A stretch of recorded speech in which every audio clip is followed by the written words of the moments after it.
अस्पृश्य मंडळींना जर आपण योग्य पद्धतीने वागवलं नाही तर ते तुमचा धर्म सोडतील हे सगळ्या जगाला कळत होतं. पण कुठल्याही शंकराचार्याला असं वाटलं नाही की ते गंभीरपणे घ्यावं. महाराष्ट्रातल्या नव्हे भारतातल्या ठिकठिकाणी कानाकोपऱ्यात जे साधू संत झाले त्यांनी हा धर्म टिकवला. त्यात शंकराचार्यांच्या पीठांचा वाटा फार कमी आहे. तो वाद मिटवण्यासाठी शिवाजी महाराजांनी गागा भट्टाला आणलं. ही राजाभिषेकाच्या अगोदरची गोष्ट आहे. मी असं म्हणेन की शंकराचार्य तेव्हा कुठे होते, शिवाजी महाराज किंवा इतर लोक त्यांच्याकडे का नाही अप्रोच झाले. धर्म माणसासाठी असतो, माणूस धर्मासाठी नसतो. हे जर तुम्हाला ज्ञान असेल तर त्या शंकराचार्यांचा काहीतरी धर्माला उपयोग होईल. नाहीतर असून अडचण नसून खोळंबा.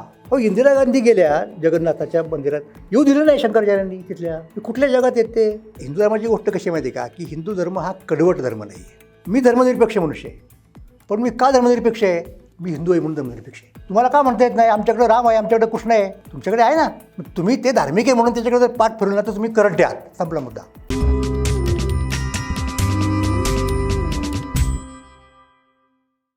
नमस्कार, मी विनायक पाचलक आणि थिंक बँकच्या बिहाइंड द सीन्स म्हणजे तुम्हा सगळ्यांचं पुन्हा एकदा मनापासून स्वागत. गेले काही दिवस भारतामध्ये राम मंदिराची चर्चा आहे आणि ती येणाऱ्या काही दिवसात वाढत जाणार आहे. 22 जानेवारीला राम मंदिराचं उद्घाटन होतं आहे, तिथं राममूर्तीची प्रतिष्ठापना होते आणि या निमित्तानं वेगवेगळ्या चर्चा होत आहेत, वेगवेगळ्या वादांचे मोहोळ उठत आहेत. यातलाच एक लेटेस्ट वाद असा होतोय की ते म्हणजे चारही शंकराचार्य भारतातले या कार्यक्रमाला जाणार नाही आहेत. त्यातल्या एकांनी तर ऑन कॅमेरा विरोध दर्शवलाय. बाकीच्या तिघांची स्टेटमेंट्स वेगवेगळी येत आहेत. काही जण जाणार नाहीत पण विरोध दर्शवत नाही आहेत. त्यांच्या नावानं काही स्टेटमेंट्स प्रसारित केली जातात. पण एकूणातच या निमित्तानं हिंदू धर्मात महत्त्वाचे मानले गेलेली शंकराचार्यांची 4 पीठं आणि सध्याचा राम मंदिराचा कार्यक्रम तो ज्यांच्या हस्ते होणार आहे ते पंतप्रधान नरेंद्र मोदी, योगी आदित्यनाथ, उत्तर प्रदेशच्या राज्यपाल मोहन भागवत आणि इतर सर्व उपस्थित या सगळ्यांबद्दलही चर्चा होतीये. हे नक्की काय आहे, धर्मसत्ता राजसत्ता या सगळ्यातला हा संघर्ष आहे का, हा संस्कृती आणि धर्म यातले काही आंतरविरोध आहेत का, हे सगळं समजून घ्यायचं आहे. आणि हे समजून घेण्यासाठी एक अधिकारी व्यक्ती नेहमीप्रमाणे माझ्या बरोबर आहे, doctor Sadanand More sir. Sir, स्वागत आहे तुमचं. नमस्कार. थिंक बँकच्या कुठल्याही प्रेक्षकाला मोरे सरांची पुन्हा ओळख करून द्यायची गरज नाही. इतिहास, संस्कृती या सगळ्याचा प्रचंड गाढा अभ्यास आणि महत्त्वाची बाब म्हणजे सरांनी महाराष्ट्र मंथन नावाचं एक यूट्यूब चॅनल नुकतंच सुरू केलंय. त्यातून ते इतिहासातल्या वेगवेगळ्या गोष्टी महाराष्ट्राबद्दलच्या प्रकाशित करतात. पण आजचा विषय मात्र त्यांच्या या अभ्यासाबद्दल आहे, त्यांच्या संत साहित्याच्या आणि संस्कृतीच्या अभ्यासाच्या अनुषंगाने आहे. सर, हाच पहिला मुद्दा आहे की माझ्यासारख्या पिढीला खरं तर शंकराचार्यांबद्दल फारशी माहिती नाही. 4 पीठं आहेत 4 ठिकाणी आणि त्यांनी हिंदू धर्माचा मूळ प्रसार खूप शतकांआधी केला इतपत माहिती मला आहे. हे जे काही सगळं प्रकरण चालू आहे, ज्याच्यावर चर्चा सुरू आहे, त्याच्याबद्दल तुमचं मत काय? आपण सुरुवात या पीठांपासून करू, म्हणजे ती कशी निर्माण झाली. आद्य शंकराचार्य बहुधा 8व्या शतकामध्ये एक थोर पुरुष म्हणूयात आपण, की ज्यांनी त्या काळामध्ये वैदिक धर्माचं, ज्याला आपण नंतर हिंदू धर्म म्हणून ओळखतो, संरक्षण केलं. ते 2 पातळ्यांच्यावरती त्यांनी केलं. त्या कोणत्या, की अंतर्गत वाद होते, वेगवेगळी दर्शनं होती, वेगवेगळ्या देवता होत्या आणि ही दर्शनं या देवतांना मानणाऱ्या लोकांचे पंथोपंथ यांची आपापसामध्ये काय म्हणत त्याला काय स्पर्धा वगैरे वगैरे. तर त्याला कुठेतरी आळा घालण्याची एक गरज होती. आणि दुसरी गोष्ट अशी की वैदिक धर्माचे प्रतिस्पर्धी जे धर्म होते आणि त्या काळात विशेष करून बौद्ध धर्म हा त्यावेळेला जोमामध्ये होता. तर त्यांच्यापासून बचाव करण्याची गरज होती आणि तो करण्यासाठी काही गोष्टी अशा असायच्या की ज्या इतरांच्याकडनं सुद्धा तुम्हाला घेता आल्या पाहिजेत. म्हणजे आपल्या धर्मात अशी कुठली गोष्ट आहे की जी एक उणीव वाटते अनेकांना आणि त्यामुळं हे सोडून लोक दुसरीकडे जायला प्रवृत्त होतात. त्या दुसरीकडे असतील, त्या चांगल्या असतील तर त्यासुद्धा घ्यायला हरकत नाही. अशा एका व्यापक दृष्टिकोनातून शंकराचार्यांनी कार्य केलं आणि ते कार्य पुढेही चालावं आणि ते फक्त एका ठिकाणी केंद्रीभूत होता कामा नये, तर या देशाच्या वेगवेगळ्या भागामध्ये त्याची केंद्र असली पाहिजे, म्हणजे उपकेंद्र म्हणूयात गडीवर. म्हणून त्यांनी 4 पीठं स्थापन केली. देशाच्या चारी दिशांना अशा प्रकारची 4. आणि पुढे त्या काही पीठांमध्ये उपपीठं झाली, त्यांच्यात परत अगदी म्हणजे त्या 4 पीठामध्ये सुद्धा श्रेष्ठ कोण याबद्दलही वाद अधूनमधून सुरू असतात, कोर्ट कचऱ्या होतात, उपपीठामध्ये सुद्धा चालू असतात. त्यामुळे ही आचार्य मंडळी लौकिकाच्यापासून काही पूर्ण अभाव ज्याला म्हणतो आपण असतात असंही समजायचं कारण नाही. पण तो वेगळा मुद्दा. आता प्रश्न कुठे आला की आचार्यांच्या काळामध्ये जो एक धोका वगैरे वगैरे होता तो त्यांनी अतिशय वेगळ्या पद्धतीने त्याला तोंड दिलं आणि तो कमी झाला. त्यानंतर काही वर्षांनी या देशामध्ये पहिल्यांदा मुसलमानांचं आक्रमण आलं आणि इथल्या सगळ्या राज्यांमध्ये जे थोडे लहान मोठे राजे वगैरे असायचे त्यांना जिंकून सगळीकडं त्यांची सत्ता सुरू झाली. त्याच्यानंतर आणखीन एकदा नंतर ब्रिटिश आले पुढच्या काळामध्ये, आपल्याला कल्पना आहे वगैरे. तर त्याही काळामध्ये असं म्हणजे परधर्माचे राज्यकर्ते आले. मुद्दा असा आहे, आता आचार्यांच्या काळात जरी समजा बौद्ध असतील, जैन असतील, ते सगळे याच संस्कृतीमधले होते. म्हणजे या आचार्य मंडळींचा म्हणजे वैदिक धर्म आणि हे बाकीचे त्यांच्यातल्या अनेक गोष्टी समान होत्या. त्यांची मायथॉलॉजी समान आहे, त्यांची एस्टेटॉलॉजी ज्याला म्हणतो आपण म्हणजे परलोकशास्त्र वगैरे खूप गोष्टी समान आहेत. त्यामुळं देवाणघेवाण करण्यात काही विशेष अडचण पण नसायची कदाचित. यावेळेला क्वालिटेटिव्हली फरक पडला. म्हणजे वेगळ्या संस्कृतीची मंडळी होती, ती वेगळ्या धर्माची मंडळी होती. पण तरीही व्हॉटेवर समोर द्या जर हिंदू धर्म ज्याला म्हणतो आपण तो सर्वाईव्ह झाला. आता हा सर्वाईव्ह करण्यामध्ये शंकराचार्यांचं नेमकं वाटा काय या 4 पीठांच्या? म्हणजे एक तर पहिली गोष्ट अशी आहे की हिंदू धर्म हा इतर धर्मांच्या प्रमाणे ज्याला आपण प्रसरणशील धर्म नाही, म्हणजे दुसऱ्या धर्मातल्या लोकांना आपल्या धर्मात घेणं, त्यांना कन्वर्ट करणं, ही कल्पना हिंदू धर्मात नाही. म्हणजे स्वतःहून कुणी आला तर गोष्ट वेगळी, पण मुद्दाम जाऊन त्याला प्रलोभन दाखवून किंवा बळप्रयोग करूनसुद्धा असं हिंदू धर्मामध्ये कुठेही नाही. आता हा गुण म्हणायचा की अवगुण हा ज्याच्या त्याच्या याचा प्रश्न आहे, पण हे कुठेही नव्हतं. त्याचा परिणाम झाल्याशिवाय राहिला नाही. मग अशा परिस्थितीमध्ये जे हिंदू आहेत शिल्लक राहिलेले त्यांचं धार्मिक नियमन करण्यामध्ये शंकराचार्यांच्या मठांचा वाटा होता. म्हणजे कुठलाही जर वाद उपस्थित झाला ना धर्माच्या संदर्भात तर तो शंकराचार्यांच्याकडं जायचा. म्हणजे उदाहरणार्थ बहिणीचा मुलगा दत्तक घ्यायचा की नाही, भावाचा चालतो. भागिनेय दत्तकाचा वाद कोण ठरवणार शेवटी? शंकराचार्यांच्या पेठाकडे जाणार. किंवा लोकमान्य टिळक आणि मंडळी ख्रिस्ती लोकांच्या चर्चमध्ये गेले 55मध्ये आणि त्यांनी त्यांच्याबरोबर चहा प्याला, बिस्किटं खाल्ली असं काही लोकांचं म्हणणं होतं. तर ते फार मोठं अधार्मिक कृत्य झालं म्हणून त्यांची केस त्यांच्यावरती लोक विरुद्ध त्यांच्या विरोधात फिर्याद केली शंकराचार्यांच्याकडं. शंकराचार्य आले, त्यांच्या साक्षी पुरावे झाले आणि ग्रामण्य म्हणूयात त्याला एक प्रकारचं, ते त्यांना बहिष्कृत करून टाकलं. त्यांना प्रायश्चित्त घ्या असं सांगितलं. काहींनी घेतली, काहींनी घेतली नाहीत. तो इतिहास मला सांगायचं नाही. पण म्हणजे मुद्दा कसा माहिती आहे का, मला सगळ्या शंकराचार्यांच्या बाबतीत काय महत्त्वाची गोष्ट वाटते या की धर्म ही एक परिवर्तनशील गोष्ट आहे आणि धर्म राहिला पाहिजे तुमचा. यासाठी कधीकधी धर्मात बदल करणं आवश्यक ठरतं. ते कोण करू शकेल? ज्याला आत्ताच्या वर्तमान परिस्थितीचा पूर्ण अंदाज आहे, पूर्ण ज्ञान आहे. म्हणजे नुसतं धर्मशास्त्राचं ज्ञान, धार्मिक ग्रंथांचं ज्ञान ते पुरेसं होत नाही. आधुनिक देशकाल परिस्थिती हे ज्ञान पाहिजे. तर अशा प्रकारचं ज्ञान असावं शंकराचार्यांना असं कुठेही कंपल्शन नव्हतं. त्यामुळे ती मंडळी त्यांच्या पद्धतीने परंपरेला चिकटून धरून वगैरे वगैरे वगैरे राहिली आणि त्याचा परिणाम तर तुम्ही आता म्हणाल की असा असेल तर धर्म कसा टिकला? तरीसुद्धा महाराष्ट्रातल्या नव्हे भारतातल्या ठिकठिकाणी कान्याकोपऱ्यात जे साधुसंत झाले त्यांनी हा धर्म टिकवला. त्यात शंकराचार्यांच्या पीठांचा वाटा फार कमी आहे. आय मस्ट से दिस. बरोबर आहे ना? महाराष्ट्राची गोष्ट घ्या, ज्ञानेश्वर आहेत, नामदेव आहेत, तुकोबा आहेत, रामदास आहेत. यांचा शंकराचार्यांशी कुठं संबंध होता? कुठल्या पीठाचे संलग्न होते? नाही.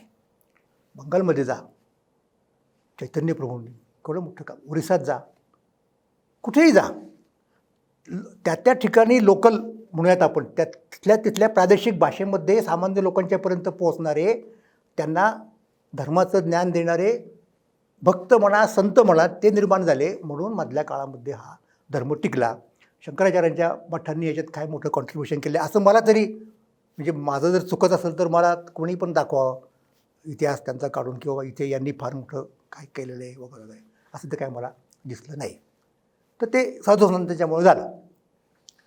मग आता प्रश्न असा येतो की नंतरच्या काळामध्ये हे झालं. पुढे प्रश्न असा आला की जे लोक हिंदू धर्मातले बाहेर गेलेले आहेत धर्मांतर करून, त्यांना आत घ्यायचं की नाही, हा फार महत्त्वाचा मुद्दा आहे. तर छत्रपती शिवाजी महाराजांच्या काळात शिवाजी महाराजांनी इनिशिएटिव्ह घेऊन अशा प्रकारचं गेलेल्या लोकांना आतमध्ये घेतलं. हे सगळ्यात जगाला माहिती उदाहरण आहे की त्यांचा सेनापती नेतूजी पालकर, त्याला घेतलं, संभाजीराजांनी घेतलं. या सगळ्या याच्यात मला कुठे शंकराचार्यांचा रोल दिसत नाही. किंबहुना आणखीन पुढचा मुद्दा सांगतो की छत्रपती शिवाजी महाराजांनी जेव्हा राज्याभिषेक करून घेतला तेव्हा मुद्दा त्यांच्या क्षत्रियत्वाचा निर्माण झाला. आणि मुळात कलियुगात क्षत्रिय आहेत की नाहीत असाच एक प्रश्न, गहन प्रश्न त्या काळातल्या लोकांनी उपस्थित केला होता. तर गागा भट्ट नावाचे सद्गृहस्थ आले की जे मुळातले महाराष्ट्रामध्येच होते. ते काशीत जाऊन स्थायिक झाले, त्यांना मोठा मान सन्मान मिळाला, त्यांचं घराणंच प्रसिद्ध झालं. तर ते आले इथे, त्यांनी निर्णय दिला की हे क्षत्रिय आहेत आणि राज्याभिषेक होऊ शकला. किंबहुना राज्याभिषेकाच्या अगोदरच्या काही गोष्टी आहेत, म्हणजे सारस्वत नावाचे एक ब्राह्मणांचीच एक काय म्हणत त्याला, काही म्हणा त्याला, उपजात म्हणा वाटेवर. तर ते 3 कर्मांचे अधिकारी आहेत द्विजांप्रमाणे, बाकीच्या क्षत्रियांप्रमाणे, वैश्यांप्रमाणे, की षटकर्माचे अधिकारी आहेत ब्राह्मणांप्रमाणे, असा एक वाद उपस्थित झाला. तर तो वाद मिटवण्यासाठी शिवाजी महाराजांनी गागा भट्टाला आणलं. ही राज्याभिषेकाच्या अगोदरची गोष्ट आहे. त्याच्यानंतर सुद्धा काय असतं, प्रभूंच्या बाबतीत एक वाद निर्माण झाला क्षत्रियत्वाच्या बाबतीत. त्यांना ब्राह्मणांप्रमाणे कर्मकांड त्यांचं, तेव्हाही गागा भट्टांना बोलावं लागलं. मी असं म्हणेन की शंकराचार्य तेव्हा कुठे होते, त्यांना का नाही असं वाटलं, किंवा शिवाजी महाराज किंवा इतर लोक त्यांच्याकडे का नाही अप्रोच झाले. कदाचित त्यांना कल्पना असेल की बाबा हे लोक काही उपयोगाचे नाहीत, काही करणार नाहीत, ते त्यांच्या याला असे चिकटून बसलेले आहेत. ओके, म्हणजे हे मी परत पुढचा मुद्दा सांगतो आहे. त्याच्या आपण पुढे येऊ, ब्रिटिश काळामध्ये येऊ, बाकीचे सोडा. ब्रिटिश काळामध्ये विवेकानंद वगैरे ही जी मंडळी होती, किंवा आणखीन कुणी असतील, पुढे काही मिशन, महाराष्ट्रामध्ये मिशन्स निर्माण झाले, आर्य समाज निर्माण झाला. ह्या चळवळी कुणी केलेल्या आहेत सगळ्या, की पतित परावर्तन वगैरे, परिवर्तन, बाहेर गेलेल्या माणसांना आत घ्या. याच्यात कुठे शंकराचार्यांचा तुम्हाला वाटा दिसतो? नाही दिसत. मग तुम्हाला एक इंटरेस्टिंग गोष्ट सांगतो मी. ती गोष्ट अशी आहे की मामा वरेरकरांनी एक नाटक लिहिलं, संन्याशाचा संसार. फार महत्त्वाचं नाटक आहे आणि खूप गाजलं त्यावेळेला, खूप खूप खूप गाजलं. त्या नाटकाचा नायक हा शंकराचार्य आहे. आणि आधुनिक शंकराचार्य म्हणजे विवेकानंदांच्या सारखा आहे. म्हणजे तिथे माधवराव वालावलकर नावाचे नट होते, ते काम करायचे आणि त्यांचा पोशाख शंकराचार्यांच्या नेहमीच्या पद्धतीने न करता मुद्दाम विवेकानंदांच्या पद्धतीने तो करायचे. ते कारण त्यावेळेला विवेकानंद महाराष्ट्रात माहिती होते सगळ्या लोकांना, अनेक लोकांना. आणि त्याची स्टोरी काय माहिती का, की एक ख्रिस्ती धर्मात गेलेला हिंदू मनुष्य आहे, त्याची इच्छा आहे यायची, त्याला कोणी घ्यायला तयार नाही, एक गोष्ट. दुसरी गोष्ट अशी की पूर आला, पुरामध्ये सगळं वाहून गेलं, लोकांचं, सर्वसामान्य लोकांचं वाहून गेलं. तर त्यांना आधार द्यायला मिशनरी आले, ख्रिश्चन मिशनरी, त्यांचं पुनर्वसन करायला. मग ते व्हायला लागले, त्यांच्या जायला लागले धर्मामध्ये. अशा वेळेला हा शंकराचार्य येतो आणि तो सांगतो की नाही, हे चुकीचं आहे. मी माझ्या मठातली चांदीचे, सोन्याचे दागिने काय असतील ते विकणार आणि त्यांच्यातनं या लोकांचं पुनर्वसन करणार, शंकराचार्य म्हणतात. आणि ते शुद्धीकरण करतात मग ते गेलेल्या लोकांचं. नाटक तुफान चाललं. केशवराव भोसले, ललित कला त्या काळामध्ये, मला वाटतं रामकृष्णबाबा वजनचं संगीत होतं, म्हणजे खूप गाणी गाजली वगैरे वगैरे. नाटककार म्हणून पुढे आले एकदम वरेरकर त्यामुळं. तर असा शंकराचार्य पाहिजे. त्याच वेळेला दुसरी एक गोष्ट घडली इथे, करवीर पीठ ज्याला म्हणतो आपण. मग ते करवीर, संकेश्वर वगैरे ते शृंगेरीशी परत ॲफिलिएटेड, म्हणजे त्या भाषेत सांगायचं. तिथे शाहू महाराज हे कोल्हापूर गादीवरचे राजे, शिवाजी महाराजांचे वंशज. शिवाजी महाराजांना क्षत्रोचित पद्धतीने, क्षत्रियोचित पद्धतीने, वेदोक्त पद्धतीने अभिषेक झाला, राज्याभिषेक. तर त्यांच्या घराण्यात त्याच प्रकारची कर्म तशी चालत आली. म्हणजे संभाजी महाराजांचं उपनयन त्या राजाराम महाराजांचं उपनयन, राजाराम महाराजांचं विवाह वैदिक पद्धतीने सगळं होत गेलं. पुढे प्रतापसिंह महाराज होते साताऱ्याचे. त्यांच्या काळात त्यांनी एक प्रयत्न करून पाहिला. मधल्या काळात त्या क्षत्रिय नाहीत, पुराणोक्त करा म्हणून सुरुवात झाली. तीच गोष्ट कोल्हापूर गादीची. तर शाहू महाराजांच्या लक्षात मुद्दा जेव्हा आला तेव्हा त्यांनी मागणी केली की मला कर्म पूर्ववत वैदिक पद्धतीने म्हणजे वेदोक्त पद्धतीने झालं पाहिजे. कोण ठरवणार? शंकराचार्य. मग करवीर पीठाचे शंकराचार्य, संकेश्वरचे शंकराचार्य, त्यांचा ते एक गुरु असतो जो आत्ता गादीवरती आहे, आणि नंतर दुसरा असतो की तो त्यांच्यानंतर गादीवरती येईल. ते शिष्य आधीच निवडतात, तो गुरुस्वामी आणि शिष्यस्वामी. त्यांच्यात वाद झाला की करायचं की नाही. महाराष्ट्रात दुभंग झाला. महाराष्ट्रात काय करायचं, यांचं वेदोक्त कर्म करायचं की नाही. तर त्यावेळेला ठामपणे कुणी नाही सांगितलं. अशा प्रकारे शंकराचार्यांनी वाद करत राहिले. मग शाहू महाराजांना त्याच्यामध्ये हस्तक्षेप करायला लागला. मग जो आपली बाजू घेईल त्याला महाराजांनी काय म्हणत त्याला चेअरअप केलं की ठीक आहे.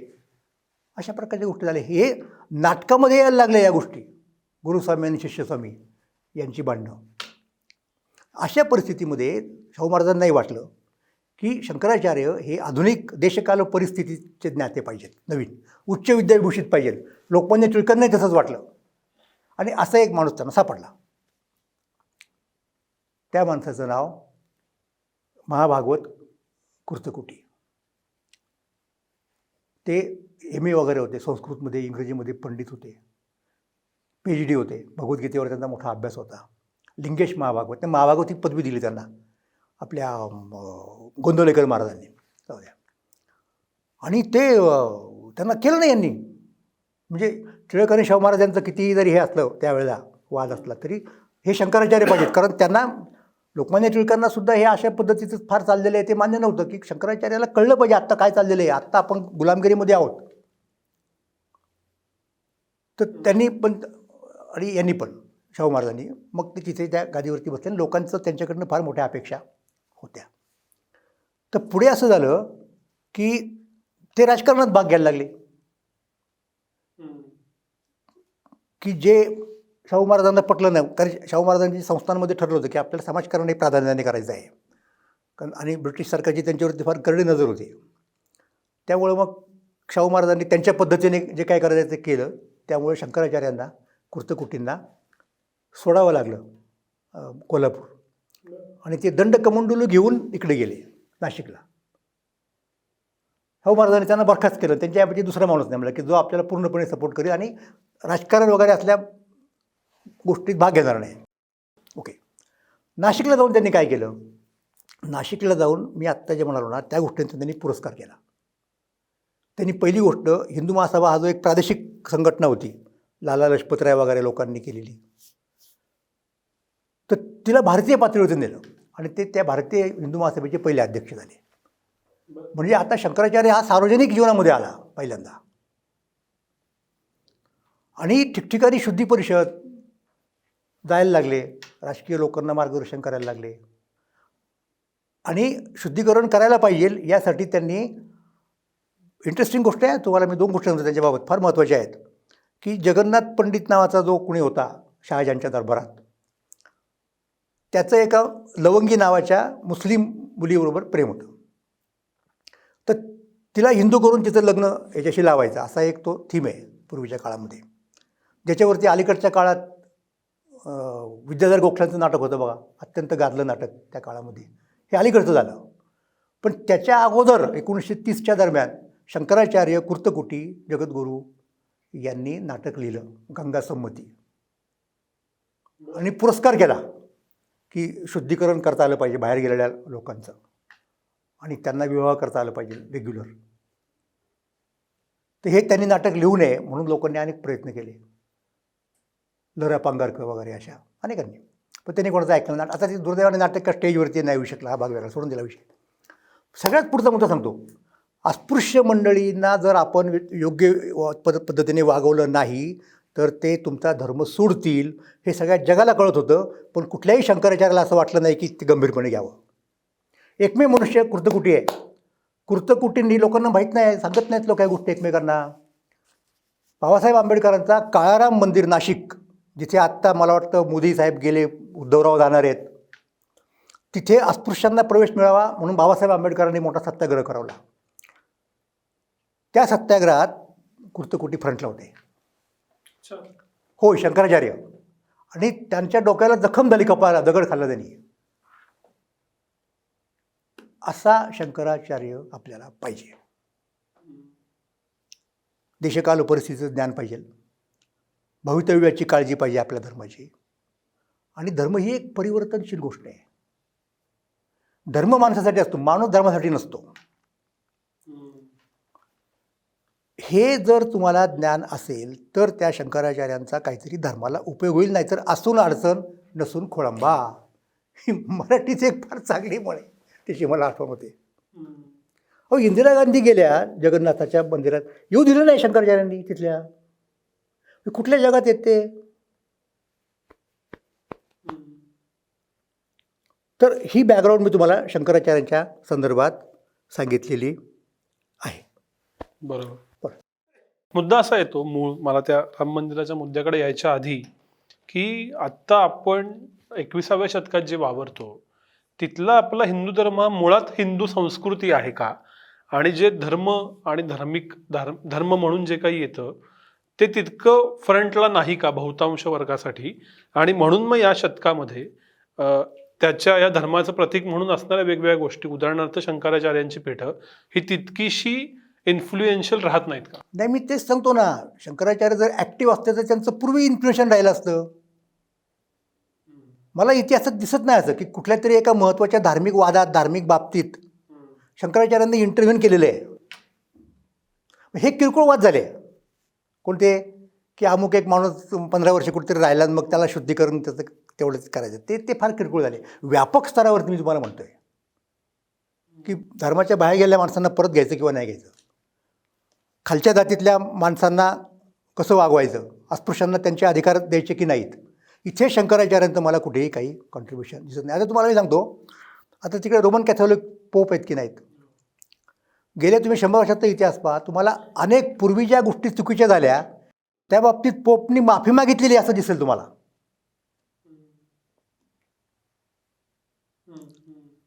कदाचित त्या काळात असतील, बरोबर, माहीत नाही, म्हणजे प्रॅक्टिकली किंवा आणखीन काही कारणामुळं, पण ते आत्ता करतात, असे लोक करतात. आपल्याकडे तसं तुम्हाला दिसतं का कुठे?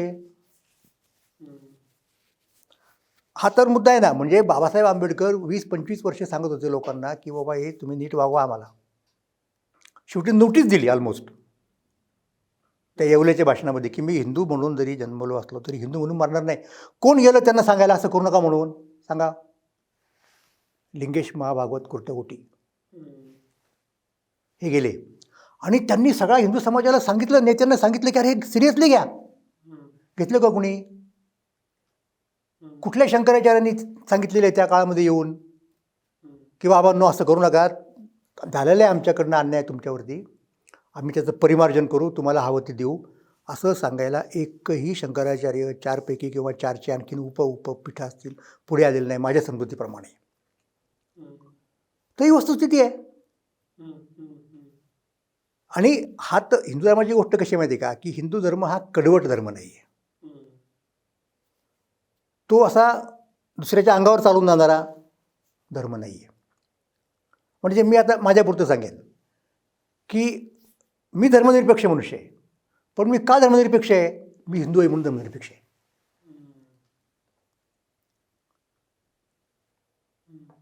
हे आपण समजून घेतलं पाहिजे. कारण हिंदू नाहीच त्या प्रकारचा फंडामेंटलिस्ट वगैरे वगैरे वगैरे. तर हेच आपल्याला समजून घेतलं पाहिजे ना मुळात. तर हिंदूंनी असं व्यापक होण्याच्या मार्गात कोण लोक येतात अनेक वेळेला? तर ही मंडळी यायची पूर्वी. उलट साधू संत जे होते ते या धर्माला खुलं करायला जायचे आणि ही कर्मठ मंडळी जी असायची ती त्याला असं संकुचित करीत जायची. पण ज्ञानेश्वर ज्या वेळेला गीतेचा अर्थ लिहितात तेव्हा गीतेचा अर्थ व्यापक करतात. म्हणजे समजा एखाद्या श्लोकात एक असा असेल की हा 3 वर्णांना अधिकार आहे, ज्ञानेश्वर म्हणतील की 4ही वर्णांना आहे, हे ॲड करतील अर्थ विस्तार. आणि त्याचाच अर्थ जर हे लावायला लागली मंडळी यांच्या पठडीतली, तिथे जर 3 वर्णांचा अधिकार असेल तर त्यांचं नाही नाही दोघांचाच आहे अर्थसंकोच. हा असा इतिहास झालेला आहे आपला. हे आपण समजून घेतलं पाहिजे मुळात. आणि आता तर आपण पाहतो की धर्म नावाच्या गोष्टीला काही महत्त्व राहिलं नाही असं तुम्ही आत्ता जे म्हणता की नाही, उलट आहे ना. आत्ता काही ना काही वेगवेगळ्या कारणामुळं लोकांना धर्माचा आधार घ्यावासा वाटतो, की माणसाच्या मध्ये स्वभावतः ज्याला आपण ह्युमन कंडिशन्स म्हणूयात, कुठेतरी एक पोकळी असते. ती भरून काढण्याचे 10 मार्ग असतात. त्यातला एक मार्ग धर्म आहे. तो एक आधार असतो लोकांच्यासाठी. त्यामुळं रशियामध्ये कितीतरी वर्ष दाबून टाकली धार्मिक भावना. तिथे ऑर्थोडॉक्स चर्च होतं. 90-92मध्ये रशियाचं पतन झाल्यानंतर सगळीकडे ते लोक जायला लागले. त्याच्या आधी गपचूप प्रॅक्टिस करत होते असं लोक म्हणतात. म्हणजे तर हे धर्माचं महत्त्व कसं होतं माहिती आहे का, की बुद्धिवादी वगैरे जी मंडळी आहेत ना, त्यांना माणूस समजत नाही. म्हणजे माणसाला ते रॅशनॅलिटीशी आयडेंटिफाय करतात. आणि ती रॅशनॅलिटी म्हणजे ती कोणती, यांना समजलेली रॅशनॅलिटी. असं माणूस फार गुंतागुंतीचा मनुष्य हे प्राणी हो. त्यामुळं असं तुम्हाला नाही म्हणता येणार की हे आलं 21वा शतक, आता आपण आर्टिफिशियल इंटेलिजन्सच्या जगात गेलो वगैरे वगैरे, त्याच्यामुळं मग मला असं वाटत नाही. आता हे चांगलं वाईट ज्याने आपापलं मत बनवावं. पण ही वस्तुस्थिती आहे की मला वाटतं नारायण सुर्वेंचीच एक कविता आहे की बाबा या 20व्या शतकात वगैरे म्हणजे मार्क्सवादाने पूर्णपणे नास्तिकता शिकवली. सुर्वे डाव्याच्या सरणीचे होते. मग त्यांनी असं कुठेतरी असं आठवतं आहे मला, म्हणजे यू मे करेक्ट मी, की धर्म नावाची गोष्ट कुठेतरी कुलंग, त्याला म्हणतो कुलंगे कुत्र्यासारखं, असं कुठेतरी निस्तेज वगैरे असं होऊन बसलेले कोपऱ्यात, असं त्या कुठेतरी म्हटलेलं आहे त्यांच्या ह्याच्यामध्ये. आपल्याला असं दिसतं की नंतरच्या काळात ते कुलंग कुत्रं कुठं आला, असं वाघ होणारा हिंसक अतिरेकी कारवाई करायला लागला. हे कसं काय? मग आता तुम्ही मला एक सांगा, ते हे बा एखादा समूह त्याच्या धर्माच्या नावाने जर हिंसक काही गोष्टी करायला लागल्या समजा, तर दुसऱ्या धर्मामध्ये जरी तो धर्म हिंसक नसेल किंवा तितका हिंसक नसेल तरी त्याला सुद्धा वाटेल किंवा यांच्याशी जर आपल्याला काउंटर करायचं असेल तर आपल्यालाही थोडं यांच्या पद्धतीनेच वागायला पाहिजे. मग तिथेही ती वाढते ना भावना, आणि म्हणून तो टकराव सुरू होतो. म्हणून धर्माची चिकित्सा ही चिकित्सेची सुरुवात आहे असं मार्क्स म्हणाला, ते अजूनही खरं आहे. आणि आपल्याकडं धर्मचिकित्सेची फार जुनी परंपरा आहे. संतांनी काय केलं, ज्ञानेश्वरांनी, एकनाथांनी, तुकोबांनी धर्मचिकित्सा केलेली आहे, लक्षात घ्या. आणि त्याच्यामुळं धर्म टिकतो. सगळ्यात मोठा धर्मचिकित्सक कोण असेल माहिती आहे महाराष्ट्रामधला, भारतामधला, म्हणजे परंपरेतला? एकनाथ महाराज. एकनाथांच्या एवढी धर्मचिकित्सा कुणीही केलेली नाही हे मी तुम्हाला सांगतो. आणि तीसुद्धा ते पैठण म्हणजे त्या कर्मठ लोकांच्या बालेकिल्ल्यामध्ये राहून. त्यांची वेगळी मेथड होती. ते फक्त एकाच माणसाला कळलं महाराष्ट्रात, राजाराम शास्त्री भागवत. बाकी नाही कोणाला कळलं. हे तुम्हाला आणखीन सांगेन मी. आणि काही प्रमाणात प्रभातच्या लोकांना कळलं. त्यांनी एक सिनेमा काढला बालगंधर्वांना त्यांनी एकनाथ करून टाकलं त्याच्यामध्ये धर्मात्मा. आता बोला. खरं आहे. मुद्दा असा आहे की हे सगळं जे आत्ता चालू झालं राम मंदिराच्या कार्यक्रमामुळं, त्याला एक कुठंतरी सटल टोन धर्मसत्ता विरुद्ध राजसत्ता असा आहे का? रोमन कॅथोलिक चर्चचा तुम्ही उल्लेख केलात. राजकीय प्रमुख भारतातल्या एका हिंदू धर्मियांच्या आत्ताच्या घडीच्या सर्वात महत्त्वाच्या घटनेचा यजमान असेल, तर याच्यातनं हा संघर्षाचा कॉन्टेक्स्ट सटली कुठं कुठं ॲक्ट होतोय का? सांगतो. असं पहा, तुम्ही रोमन कॅथोलिकचा उल्लेख केला, तर युरोपमध्ये सेक्युलरिझमची कल्पना का निर्माण झाली? आपल्या इथल्या सेक्युलिस्टांना हे कळत नाही. नेमकं तो इतिहास आहे त्याच्यामधला, की धर्मसत्ता आणि राजसत्ता यांच्या लढाईतून ती सुरू झाली, संघर्षातून सुरू झाली. म्हणजे राजा जरी गेला तिथे पोपकडे तरी त्याला बसायला लागायचं वाट पाहत. त्याच्या लग्नाला सँक्शन लागायचं पोपचं पूर्णपणे. म्हणून तो संघर्ष झाला आणि त्या संघर्षातून लोकांनी असा मार्ग काढला की बाबा त्यांचं एक स्फिअर आहे, एक क्षेत्र आहे, त्यांनी इकडं गडबड नाही करायची, हे आमचं क्षेत्र आहे, म्हणजे लौकिक अशा प्रकारचं, म्हणजे दीन आणि दुनिया असं. तर तो वेगळा मुद्दा झाला त्यातला. आपल्याकडे सुद्धा आहे ना, मी तुम्हाला सांगतो की फार संघर्ष नाही झाला आपल्याकडे. कारण जो तो आपापल्या मर्यादा ओळखून असायचा. तसा संघर्ष आपल्याकडे नाही झाला. पण आता उदाहरण सांगतो, हे परत शाहू महाराजांच्याकडे येतो आपण. तिथे मुद्दा असा झाला की शंकराचार्यांचं पीठ हे करवीर संस्थांच्या हद्दीमध्ये आहे. करवीर संस्थांच्या अनुदानातूनच ते चालतं जवळजवळ, इनामं वगैरे भरपूर.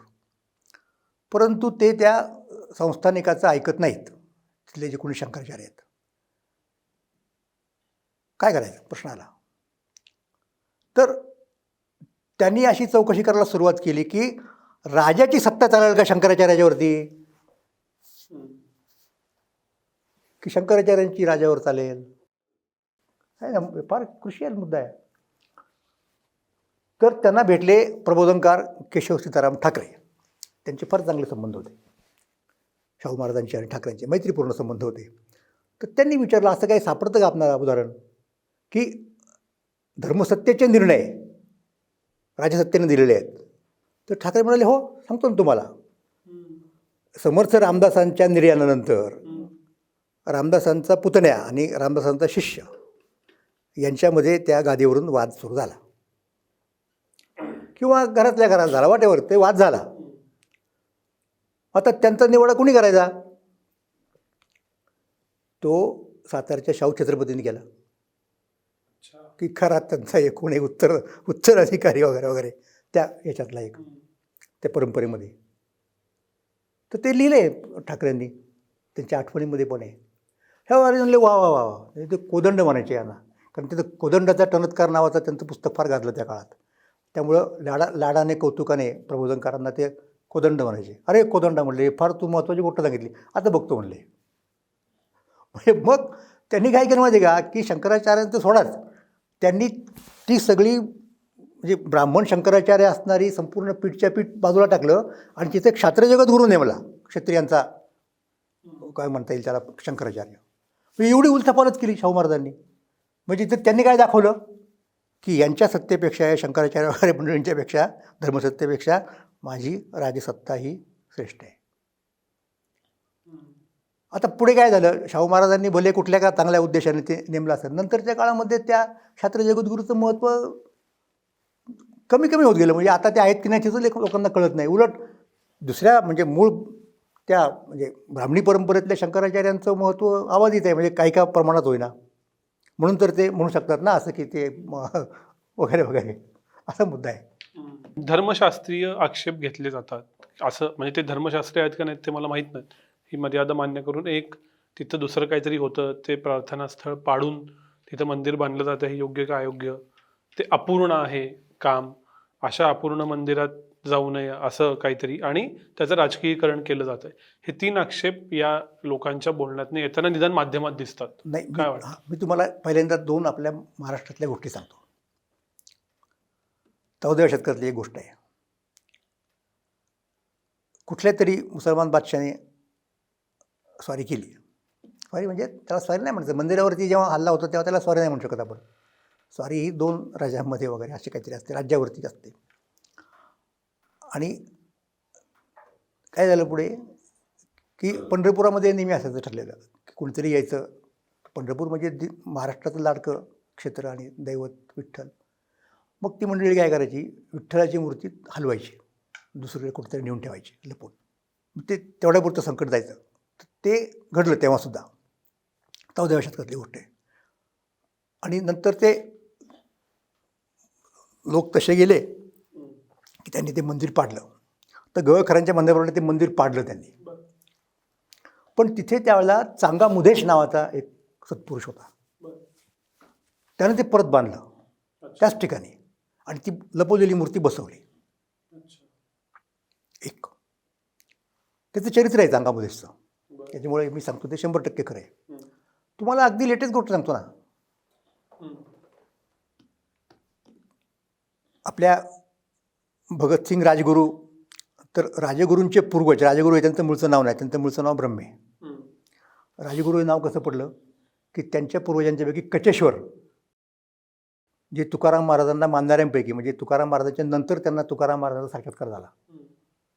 तर ते शाहू छत्रपती सातारचे थोरले शाहू, त्यांच्या दरबारात ते राजे गेले आणि महाराजांचे गुरु झाले, शाहू महाराजांचे. आणि शाहू महाराजांनी त्यांना राजगुरू ही पदवी दिली.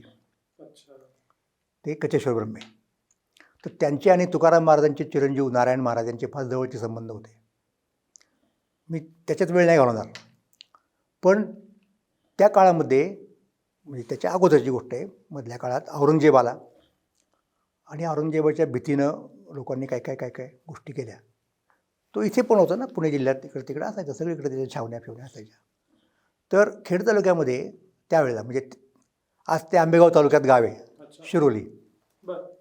तर शिरोलीमध्ये एक रामाचं मंदिर होतं. तर त्या रामाच्या मंदिरातली मूर्ती तिथल्या गोपाळदास नावाच्या एका साधूनी किंवा काही म्हणा त्या पुजाऱ्याने वगैरे ती उचलली आणि कुठेतरी जमिनीत घालून ठेवली. मग ते परचक्र गेलं वगैरे वगैरे. औरंगजेबाचं पण काय व्हायचं ते झालं.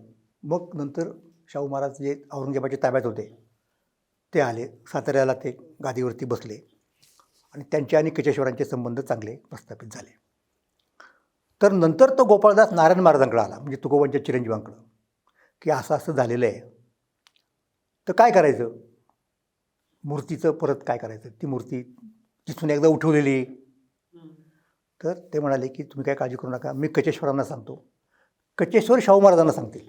मग त्याप्रमाणे झालं. गोपाळदास कचेश्वरांकडे गेला. कचेश्वरांनी त्याला शाहू महाराजांच्याकडे नेलं आणि शाहू महाराजांच्या मदतीने आणि आशीर्वादानं त्या शिरोलीची मूर्ती, तुम्ही आजही जाऊन बघता, राम मंदिर आहे, प्रतिष्ठित झालं.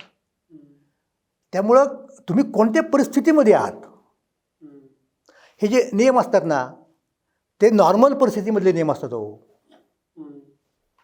परचक्र येतं, मूर्ती हलवावी लागते, मग तिचं पावित्र्य गेलं म्हणायचं का त्या मूर्तीचं? नाही म्हणता येत ना. हे अपवादाचे नियम वेगळे, किंबहुना अपवादाला नियम नसतातच मुळात. ते आपण त्यावेळेला त्या काळामध्ये सगळा सारासार विचार करून, साकल्याने विचार करून ते ठरवायचं असतं. हे शंकराचार्यांचं काम असतं. आधी शंकराचार्यांनी बौद्ध धर्माकडनं इतक्या काही गोष्टी घेतल्या, आवश्यक होत्या. म्हणजे बौद्धांशी जर वादविवाद करायचा असेल तर त्यांचीच हात्याला आपल्याला आत्मसात करता आली पाहिजेत. नागार्जुनांच्या काही गोष्टी घेतल्या, की शंकराचार्यांचे वैदिक धर्माच्या अंतर्गत जे विरोधक होते नंतरच्या काळातले, रामानुजाचार्य, मध्वाचार्य, वल्लभाचार्य, ही मंडळी शंकराचार्यांना प्रच्छन्न बौद्ध म्हणायला लागली. कडले आले म्हणले, हे कुठले आले वैदिक? हे तर बौद्धच आहेत. प्रच्छन्न बौद्ध म्हणजे लपलेले. काय केलं शंकराचार्यांनी? आपला धर्म टिकवायचा म्हटल्यानंतर काही तुम्हाला गोष्टी कराव्या लागतात. त्या आधी शंकराचार्यांनी केल्या, नंतरच्या शंकराचार्यांमध्ये त्या प्रकारची कितपत राहिली मला माहीत नाही. ती जर असती, काय म्हणत त्याला, क्षमता, तर हे एकनाथ, तुकाराम वगैरे लोकांची गरजच भासली नसती समाजाला. समजून घ्या मुद्दा. ज्या गोष्टी त्यांच्या हातात असून ते करत नव्हते, त्या गोष्टी यांनी केलेल्या आहेत. त्यामुळं शंकराचार्य सिम्बॉलिकली वंदनीय आहेत, पण त्यांना एरवी किती महत्त्व द्यायचं हे ठरवलं पाहिजे आपण. म्हणजे कृतकुटींसारखा शंकराचार्य पाहिजे. पण हा जो आक्षेप आहे की राजकीय कारणांसाठी हा मुहूर्त काढला गेलेला आहे आणि हे श्रद्धांचं, भारतीय श्रद्धांचं, हिंदू श्रद्धांचं राजकीयकरण आहे, ह्याच्यावर तुम्हाला संस्कृतीचा, इतिहासाचा अभ्यासक म्हणून काय वाटतं? Oh my God. हे पहा, मी तुम्हाला सांगतो, म्हणजे पहिल्यांदा मला माझ्या वैयक्तिक गोष्टी सांगू द्यात. 1992 ज्या वेळेला बाबरी मशीद पाडली, त्यावेळेला त्याचा निषेध करणाऱ्या म्हणजे मोर्चामध्ये, की जो मोर्चा तेव्हाचा बंदी हुकूम मोडून काढला होता, माझा समावेश होता. आणि त्यासाठी मी आत गेलेलो आहे.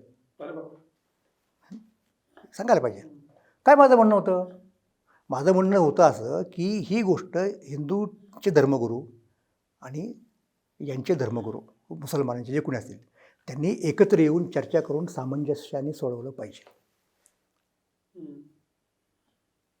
तसं जर झालं तर पुढच्या अनर्थ टळतील. आणि सिम्बॉलिकली काही गोष्टी आपल्याला कराव्या लागतात. म्हणजे एक तर गोष्ट बघा, हे काय मी सांगितलं पाहिजे असं नाही. मुसलमानांच्या धर्मामध्ये ते एक प्रकारची आक्रमकता होतीच. त्यांनी अनेक मंदिरं पाडली, हे सगळ्यांना माहिती आहे. असं म्हणण्यात काही कोणाचा आपण अधिक्षेप करतो अशातला भाग नाही. मग त्यातली निदान काही 4 महत्त्वाची मंदिरं की जी खरोखर तेव्हा आणि आत्तासुद्धा हिंदूंच्या अस्मितेचा भाग आहे, ती उदार अंतःकरणाने जर त्यांनी कबूल केलं असतं की बाबा हे घेऊन टाका, तर तो इश्यू मिटला असता.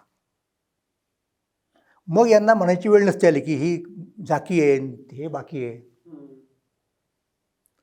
पण ते दोन्ही बाजूमध्ये फंडामेंटलिस्ट लोक असतात, परत राजकीय लोक त्याचा गैरफायदा घ्यायला टपलेले असतात. समाजानं शहाणं व्हावं असं कोणाला वाटतंय, पण तो वेगळा मुद्दा आहे. मग आता ते पडलं, तिथं बांधायचं की नाही, मशीद होती की नव्हती याच्याबद्दल बराच खल झाला. शेवटी प्रकरण सुप्रीम कोर्टात गेलं आणि सुप्रीम कोर्टाने तो निर्णय दिला. मी भारताचा नागरिक म्हणून तो निर्णय मानणाऱ्यांपैकी. मग किती मंदिर बांधायला हरकत नाही, तर कुणी बांधायचं मंदिर? सरकार तर काय बांधू शकत नाही. म्हणून त्याने एक ट्रस्ट केला. आता साहजिक आहे, त्या ट्रस्टमध्ये तेच लोक असणार आहेत की ज्यांना रामाबद्दल आस्था आहे, ज्यांना एक हिंदू धर्माच्याबद्दल काही एक प्रमाणामध्ये आस्था आहे. आणि ज्यांनी केलेलं आहे त्यांना असंही वाटणं साहजिक आहे की आता ही सुरुवात आपण केली तर त्याचा कल्मिनेशनसुद्धा आपल्या हस्ते झालं पाहिजे, आपल्या हातातून झालं पाहिजे. त्याला ते पुण्य म्हणतील, बाकीचे लोक कदाचित पाप म्हणतील, ते आपल्याच माथी असलं पाहिजे असं समजा त्यांना वाटलं, तर हे त्यांची भावना मनुष्य स्वभावाला धरू नये.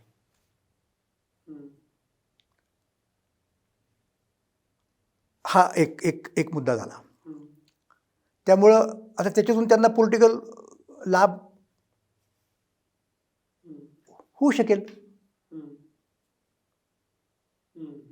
त्यांच्या नशिबाचा भाग झाला, त्यांच्या वाट्याला ते आलं, त्यांनी त्यांच्या पद्धतीने केलं, बरोबर केलं, चूक केलं, वाटेवर. आणि त्याच्यापेक्षा दुसरा एक मला मुद्दा वाटतो बरं का महत्त्वाचा. अशी एक कल्पना करा, असं त्यांना तरी का वाटावं किंवा कोणाला का होईना का वाटावं. हा एक मुद्दा झाला की उद्या इलेक्शन झाल्या समजा, आणि समजा म्हणजे हे युद्ध आणि निवडणुका यात कोणाचा पराभव होईल, कोण जिंकू शकेल, कोणीही सांगू शकत नाही. म्हणून संपूर्ण भारतीय पॉलिटीमध्ये शुक्र बृहस्पतीपासून थेट कामंदकापर्यंत चाणक्य असेल, सगळ्यांनी स्वच्छ सांगितलेलं आहे की शक्यतो युद्ध करू नये. का? कारण तुम्ही कितीही समर्थ असला तरी तुमचा विजय होईलच याची खात्री नसते. कारण तिथं आणखीन एक फॅक्टर आहे जो माहिती नसतो आपल्याला त्या युद्धाच्या काळामध्ये. आपण आधी ठरवतो, आपला प्लॅन करतो. दैवम चैवात्र पंचमम हे भगवद्गीतेत जे म्हटले ना, ते या अर्थाने म्हटलेलं आहे. दैव म्हणजे काही मिस्टेरियस वगैरे असं काही नाही. दैव म्हणजे जो भाग परिस्थितीमधला तुम्हाला माहीत नसतो, तुम्ही ज्यावेळेला कृती करता तेव्हा, आणि अनपेक्षितपणे पुढे येतो आणि तुमचा सगळा हिशोब कॅल्क्युलेशन बिघडून टाकतो, गणित चुकवतो. नेपोलियन गेला रशियाला, सीझन पाहून गेला की पाऊस पडत नाही, थंडी पडत नाही. अशा काळामध्ये नेमकी त्याच वेळेला थंडी पडली, पाऊस पडला, गेला ना काळात. तीच गोष्ट निवडणुकीची आहे. काय होईल, कुठलं वारं कुठून फिरेल काही सांगता येत नाही. मग समजा अशी एक कल्पना करा, म्हणजे मला काही त्यांचं घेणं देणं नाही, त्यांचं समर्थन करायला मी इथं अजिबात आलेलो नाही, हे लक्षात घ्या. पण मी काय प्रकारचे विचार असू शकतात लोकांचे विजय मिळवण्यासाठी करणं हा एक विचार झाला. ओके, त्याचं कॅपिटल करणं. दुसरा असा मुद्दा आहे की समजा असं काही झालं, समजा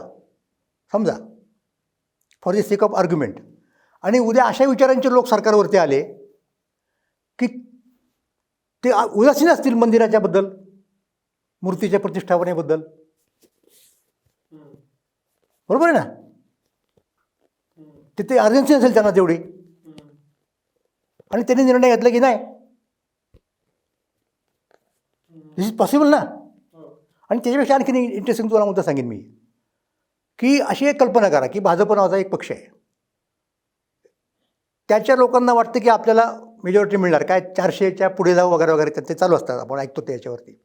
अशी एक कल्पना करा की त्यांना तशी मेजॉरिटी नाही मिळाली समजा, पण अशी मिळाली की कोणाला तरी बरोबर घेऊन ते राज्य स्थापन करतील सरकार. पण ज्याला बरोबर घ्यावं त्यांनी अशी अडचण टाकली, तशी कम्युनिस्टांनी टाकली होती बघा मनमोहन सिंगच्या वेळेला, की आम्ही तुम्हाला सपोर्ट करतो, पण ते मंदिर वही बनाएंगे, मूर्ती वही बिठाएंगे, हे तुम्ही सस्पेंड ठेवा. शक्य आहे ना? मग ती रिस्क का म्हणून घेऊ यांनी?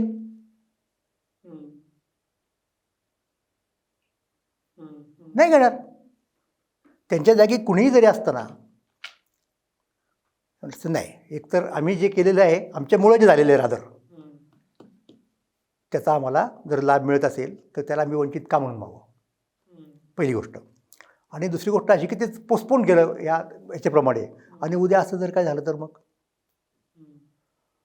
म्हणून मला त्यांच्या याच्यामध्ये त्यांची ही विचारसरणी आहे. आता हे बघा, विरोधक त्याच्यावर टीका करणार उघड आहे.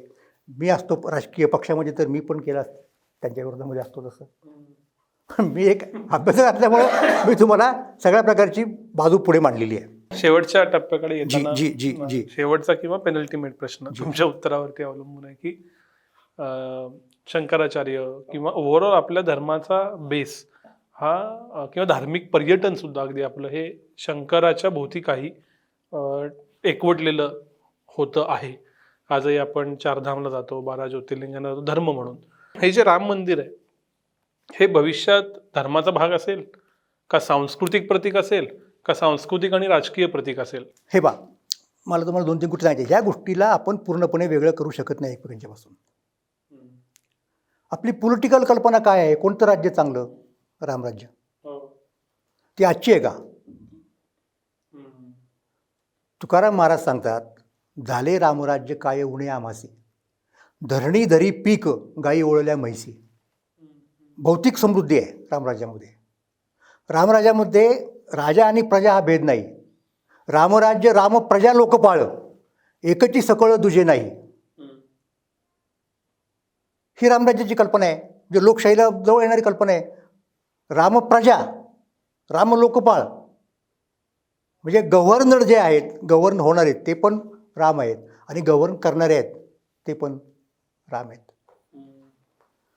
ही कल्पना आपली रामराज्याची आहे. तिथे रामाच्या चरित्रात काय होतं वगैरे वगैरे याच्याबद्दल विद्वान लोक काय करायचे ते करतील, त्यांची चर्चा सुरू राहील. पण रामराज्याची कल्पना आपली अशी आहे. महात्मा गांधींनी काय नाव दिलं आपल्याला? रामराज्य दिलं. हे लोक का सांगत नाहीत मग? त्यामुळं इथे ते सांस्कृतिक आहे, ते धार्मिक आहे, ते राजकीय आहे, सामाजिकही आहे. असे माणसाच्या जगण्यामध्ये असे कप्पे पाडता येत नाहीत. पाडतो तेव्हा सोयीसाठी पाडतो.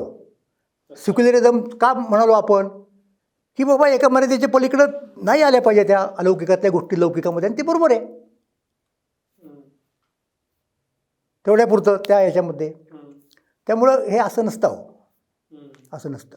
म्हणजे राम मनोहर लोहिया, तुम्हाला उदाहरण सांगतो मी. ते रामाला मानणारे होते, सीतेला मानणारे होते, कृष्णाला मानणारे होते, आणि ते संस्कृतीचं प्रतीक म्हणून मानत होते. हे तुम्ही का सोडता तुमच्याकडची प्रतीकं? आज चीनमध्ये पूर्णपणे कन्फ्युशियसचं पुनरुज्जीवन झालं आहे कम्युनिस्टांच्या राजवटीनंतर. ते म्हणतात की आम्हाला जगाला देण्यासारखं काय आमच्याकडं तर कन्फ्युशियस आहे. तुम्हाला का म्हणता येत नाही? आमच्याकडं राम आहे, आमच्याकडं कृष्ण आहे. ज्यांच्याकडं नाही, आता रशियाकडे काही नाही, तुम्हाला सांगतो मी. सॉरी, म्हणजे मला कुठल्याही देशावरती आक्षेप घ्यायचा नाही. त्याच्यामुळे त्यांना ते प्रतीक नाही आहे त्यांच्याकडे. तुमच्याकडे आहे ना. मग तुम्ही ते धार्मिक आहे म्हणून त्याच्याकडे जर पाठ फिरवला तर तुम्ही करंट आहात. संपला मुद्दा. शेवटचा प्रश्न. काळाचे वेगवेगळे प्रवाह असतात. असं म्हणतात की सोशल मीडिया आल्यानंतर आणि 2014च्या निवडणुकानंतर सार्वत्रिक जीवनात राजकारण या गोष्टीचा प्रभाव वाढला. म्हणजे लोक चर्चा करायला लागली पारावर, फेसबुकवर, सोशल मीडियावर. आणि जे फक्त मतदानाला राजकारण चर्चेत यायचं ते 24/7/365 आलं. आता या राम मंदिराच्या घटनेमुळे ओव्हरऑलच अगदी तरुण वर्ग, काय मध्यमवयीन वर्ग, या सगळ्यांच्या रोजच्या जीवनात धर्म, संस्कृती, देव यांची चर्चा वाढत जाईल. आता आपण समजा चर्चा करतोय, असे 100 चॅनल चर्चा करतील, अजून काय काय होईल. तर एकूणच येथून पुढचा जो कालावधी असेल, जितका तुम्ही 600-700 वर्षाचा जो महाराष्ट्राचा अभ्यास केला त्याच्या आधीचाच, अशी जेव्हा पर्व येतं की धर्माची चर्चा वाढते, संस्कृतीची चर्चा वाढते, अभिमान वाढतो, त्यावेळेला आता ही पुढची दिशा काय असेल डिस्कोर्सची? नाही, आता हे पहा, तरुणांना सुद्धा त्याच्यात स्वारस्य वाटतं आणि ते त्यांच्या नवीन समाज माध्यमातून त्यात भाग घेतात. ती आनंदाची गोष्ट आहे. प्रश्न ते उथळपणाने चालतं आहे. अभ्यास न करता पटकन मतं द्यायची. आता मी तुमच्यासारखाच मी एक यूट्यूब चॅनल चालवतो, तर मी त्यात फारच नौका आहे. तर जे येतात ना त्यातल्या कॉमेंट्स, त्यांना माहीत नसतं हो बऱ्याच लोकांना त्यातल्या. They just react. तर असं होतं कामा नये. ती गंभीर गोष्ट आहे, लक्षात घ्या. आपण जेव्हा एखाद्या व्यक्तीच्या मताबद्दल आपलं मत व्यक्त करतो, स्वागतच केलं पाहिजे त्या मताचं, पण ते आपण पुरेशा अभ्यासावरती आधारित आहेत का आपलं मत, दुसरा काय म्हणाला तो आपल्याला समजलेलं आहे का, हे बघत नाहीत लोक. त्यामुळं त्याचा विस्तार वाढतोय, खोली कमी होते. पूर्वी थोडेच लोक चर्चा करायचे पण ती सखोल असायची. आता चर्चा करणारे वाढले, त्याची सखोलता, डेप्थ कमी झाली. हा मुद्दा आहे. पण मग कुठल्या दिशेला जाईल नाही सांगता येणार. ते ठरवलं पाहिजे लोकांनी की नाही, हे आपल्याला जर आवडतं ना, आपण याचा अभ्यास केला पाहिजे. मग ज्यांना यातलं माहिती आहे त्यांना विचारलं पाहिजे, त्यांची पुस्तकं वाचली पाहिजेत. कुणाच्या तरी व्याख्यानावरती आपण काय म्हणत त्याला वावत जाता कामा नये. असं मग ते कुठलेही असतील लोक, ते धर्मवाले असतील, धर्माचे विरोधक असतील, दोघांच्या बाबतीत. म्हणजे मी हेच सांगेन, म्हणजे तरुणांना, तरुण पिढीला हेच सांगेन की बाबा हो, की एखाद्या माणसाला तुम्ही मानता म्हणजे त्याच्या मागे कसं जायचं, किती जायचं, किती वाहत जायचं नाही. तुम्ही थांबा, विचार करा. इतर लोकही काय म्हणतात, इतर विद्वानही काय म्हणतात ते पहा. म्हणजे फिजिकली वयात यायला जसा एक विशिष्ट वेळ लागतो, तसं इंटेलेक्च्युअलीसुद्धा कुठेतरी वेळ लागत असेल ना. आणि ते काय आपोआप येत नाही. तर फिजिकली वयात माणसं आपोआप येतात, इंटेलेक्च्युअली वयात येण्यासाठी काही एक कष्ट करावे लागतात. असं आहे. सर, तुमचे खूप खूप आभार. खूप वेगळा अँगल समजला या निमित्तानं, ज्या वेगवेगळ्या चर्चा होतात, आणि खूप नव्या गोष्टी नेहमीप्रमाणे समजल्या. परत परत भेटत राहू, पण इथंच थांबूया. धन्यवाद. धन्यवाद.